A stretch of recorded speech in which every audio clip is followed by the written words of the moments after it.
நம் ஆண்டவர் இயேசு கிறிஸ்துவின் நாமத்தினால் மகிழ்ச்சியும் சமாதானமும் நம் அனைவரோடும் இருப்பதாக. 1 யோவான் 1:5 முடிய.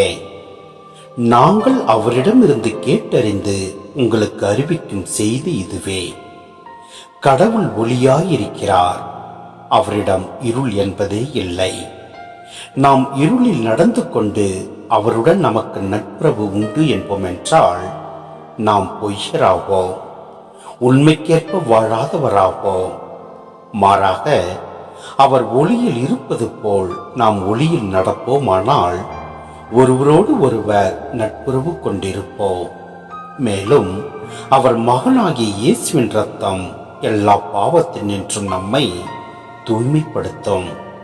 ஆனால் பாவம் நம்மிடம் இல்லை என்போம் என்றால் நம்மையே நாம் ஏமாற்றிக் கொள்வோம்.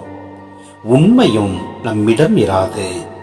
மாறாக நம் பாவங்களை நாம் ஒப்புக்கொள்வோம் என்றால் கடவுள் நம் பாவங்களை மன்னித்து குற்றம் அனைத்திலிருந்தும் நம்மை தூய்மைப்படுத்துவார். ஏனெனில் அவர் நம்பிக்கைக்குரியவர், நேர்மையுள்ளவர்.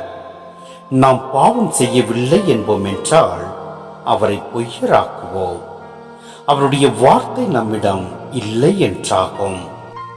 சிந்தனை: ஒளி என்பது உண்மைக்கும் நன்மைக்கும் உருவகம். கடவுள் உண்மையும் நன்மையும் ஆனவர். இப்பகுதி திருமுகம் எழுதப்பட்டதன் நோக்கத்தை எடுத்துக் கூறுகிறது. அதாவது நட்புறவை மீண்டும் ஏற்படுத்தி வளர்த்தல். நாண உணர்வு கொள்கையின் தாக்கத்தால் நட்புறவம் ஒளி குறைந்து விட்டது, இருள் மிகுந்து விட்டது. இந்நட்புறவு மீண்டும் அதிகரிக்க வேண்டும். தம்மை உயர்வாக கருதும் நாண உணர்வு கொள்கையினர் அனைவரையும் சமமாக கருதி யாவருடனும் அன்புடன் பழக வேண்டும். அதுவே ஒளியை நடத்தல். மேலும் நாங்கள் பாவத்திற்கு அப்பாற்பட்டவர்கள் என்னும் நாண உணர்வு கொள்கையினரின் மம்மதை இங்கு கடுமையாக விமர்சிக்கப்படுகிறது. அம்மம்மதியினால் கிறிஸ்துவ சமூகத்தின் நட்புறவே குலைந்துவிட்டது. இவர்கள் தங்கள் உடல் இச்சைகளுக்கு ஏற்ப நடக்கும் போதும் சகோதர அன்பு காட்டாத போதும் தாங்களும் பாவிகளே என்பதை உணர வேண்டும். இவ்வாறு ஏற்றுக்கொண்டால் உண்மையும் அவர்களில் இருக்கும், கடவுள் மன்னிப்பும் அவர்களுக்கு கிடைக்கும்.